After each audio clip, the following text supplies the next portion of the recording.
É assim que uma pessoa pode começar a entender os verdadeiros objetivos da Agenda 21 do Desenvolvimento Sustentável. Você acaba com o Plano Global. Esse plano claramente fala em uma redução da população humana em 85%. Então você começa a pensar: como podemos sobreviver nesse país se nossos recursos estão sendo retirados e colocados fora do limite para o nosso uso, sejam recursos minerais, madeira, alimento, etc.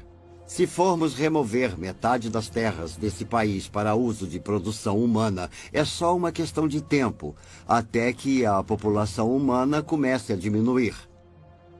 Mas quando entendemos que esse é o plano das Nações Unidas, podemos começar a colocar isso na perspectiva que precisamos. Maury Strong, das Nações Unidas, ele é um cara muito altruísta. Ele acha que está fazendo a coisa certa para a maioria das pessoas, defendendo que podemos matar alguns deles porque existem muitos. Eu acredito que todo o conceito de controle da população e diminuição da população do mundo para um número em que possamos sustentar o desenvolvimento e chegar até menos de 1 bilhão está preparando o palco para a perseguição em massa. E se as pessoas comprarem essa ideia, que grande parte do mundo deve ser eliminada para que aqueles que sobrarem continuem vivendo. Vamos ver mais guerra, mais fome, mais doenças, algumas delas espalhadas de propósito para reduzir a população humana. Eu visitei um lugar chamado Pedra Guia da Geórgia, onde eles apresentam os 10 mandamentos do movimento da nova era em várias línguas diferentes. E um dos mandamentos fala sobre a redução da população para uma fração do que ela é agora. Então, uma pessoa inteligente pergunta: como eles vão conseguir isso?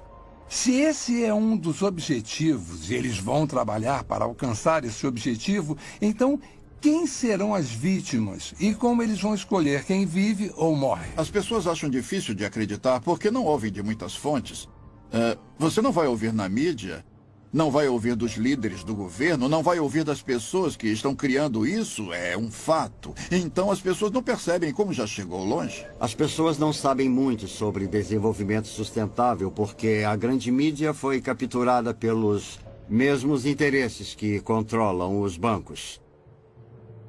Nosso sistema de informação público foi comprado ou foi tomado por essas forças que desejam a criação desse mundo único em que os seres humanos se tornam bens da elite mundial. E parece que há muitas pessoas se oferecendo para serem mestre de escravo e manter essa informação escondida. A perda da liberdade não está sendo imposta para a maioria das pessoas no mundo ocidental, não está sendo imposta pelas forças armadas com baionetas, armas e bombas, mas com propaganda. Eles nos convenceram. Apareceu na capa do New York Times, do Washington Post, do The Globe and Mail, do Toronto Star, ou do CBC Nightly News com Peter Mansbridge, se ele ainda estiver por aí vivo.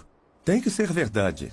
E por isso todo o resto é conspiração, porque se o que estou dizendo é verdade, é claro que estaria na capa do Toronto Star, mas não pode, porque a mídia faz parte da elite mundial. O objetivo da mídia em uma democracia é informar o eleitorado. O trabalho deles é ser o cão de guarda do governo. Mas temos uma mídia que se prostituiu para fazer parte de um plano, e não apenas em termos do que promove, mas em termos do que esconde.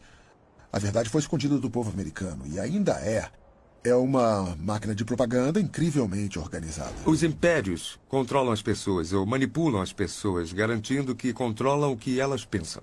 E é exatamente isso que eles fizeram tão bem, porque o melhor hipnotizador do mundo é essa caixa preta, que todo mundo tem em sua sala de estar, chamada televisão, que nos diz o que comer, pensar, vestir, como andar, o que falar. Sabemos mais sobre a vida de Britney Spears do que sobre a vida dos nossos cônjuges. É uma progressão gradual de pessoas bem-intencionadas que apenas querem a paz mundial, para aquelas que aceitam conceitos panteístas e, por fim, uma pequena porcentagem daquelas que adoram Lúcifer ou Satanás.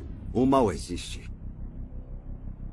E o mal tem sido capaz de coordenar e combinar seus esforços para nos levar a esse ponto. Quando você olha para onde já chegamos nesse caminho, principalmente durante os últimos 10 anos, e quando você vê quantos grandes planejadores econômicos são a favor de um sistema econômico mundial e que Várias figuras das Nações Unidas estão falando sobre um sistema político mundial, de preferência pelo ponto de vista deles, com o poder sendo passado para as Nações Unidas até o ponto de nos tornarmos um governo mundial. E em 6 de julho de 2009, o Papa falou abertamente sobre a criação de uma autoridade política mundial, com força para se dar poder. Começamos a perceber que estamos mais perto disso do que imaginamos.